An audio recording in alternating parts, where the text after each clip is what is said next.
I'll call the last case of the day, McAdams versus Marquette University.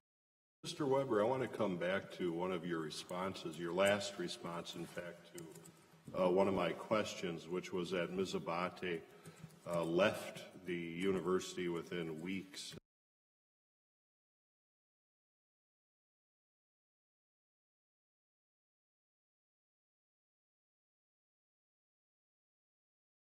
Doesn't the record reflect that she had been trying to transfer to other schools, in fact, for years prior to this incident? No, Your Honor. What the record reflects is that, and she testified at the faculty hearing committee, yes. And I'll refer the court to her testimony at record 34, page 25. Okay. And would you like me to read it? Sure. I was scared. This is lines 22 on page 83 of the transcript. I mean, the emails I was getting were very frightening, and the fact that, a few people took the time to mail me physical letters to my campus mailbox was even more frightening. Sure. So I was concerned for my safety.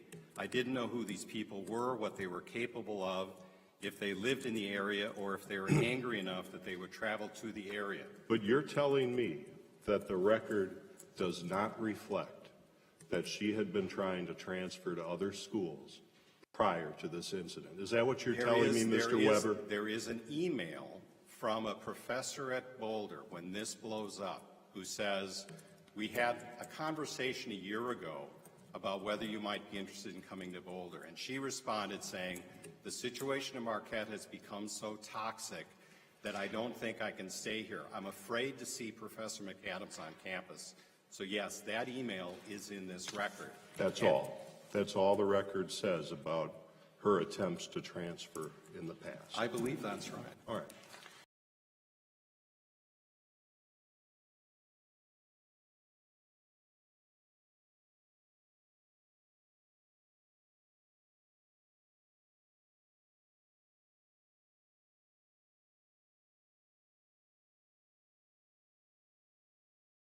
As one of the affidavits that was submitted to the Milwaukee County Circuit Court indicates, there may be some material facts that, according to your answer to me previously, you may have slipped your mind or wasn't foremost in your record. The affidavit of Brian McGrath, who was one of the attorneys for Professor McAdams,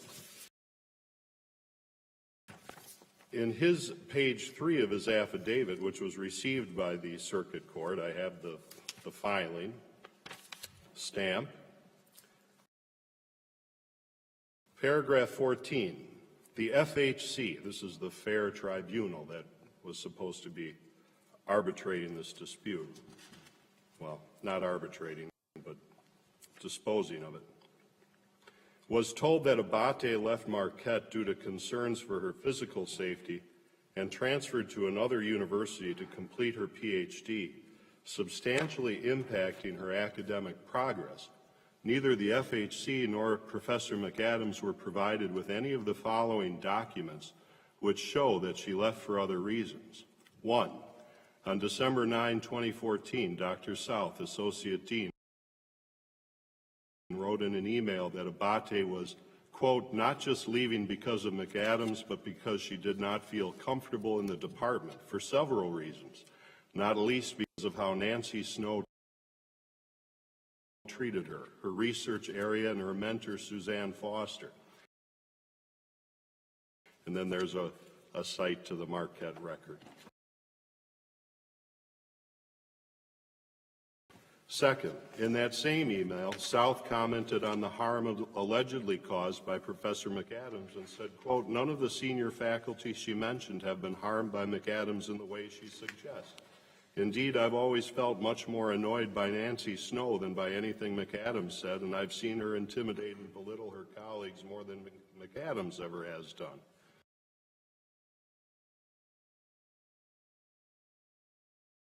Third, Ms. Abbate transferred to the University of Colorado. She had expressed interest in transferring and finishing her PhD there a year earlier, but was not able to do so because there was no room for her. Citation to the Marquette record.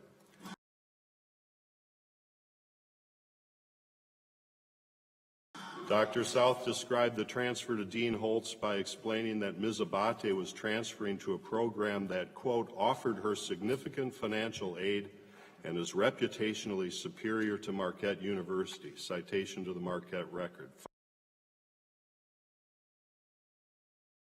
Finally, Ms. Abbate herself said that, quote, honestly, in light of all that has happened, I am very thankful that McAdams started this attack because it prompted Boulder to reach out to me and offer to transfer me to their program.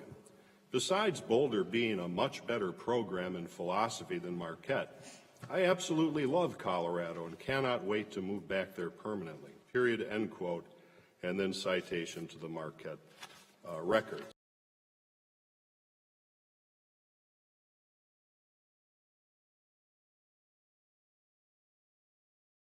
So it seems to me that there might be more to the story than what the FHC either had at its hands or turned over to at least one of the attorneys representing Professor McAdams. I would say this, Your Honor. Yes, sir. First of all, the trial court was aware of this material and said that, Evidently, yes. right, and said that while there was a dispute, they were not material to the issue before him of Professor McAdams violating his duties as a professor, right, as found by his tenured peers and the president of the university. Sure, I'll just note in passing they were relevant to what I was asking you about 15 minutes ago. Yes, you're right.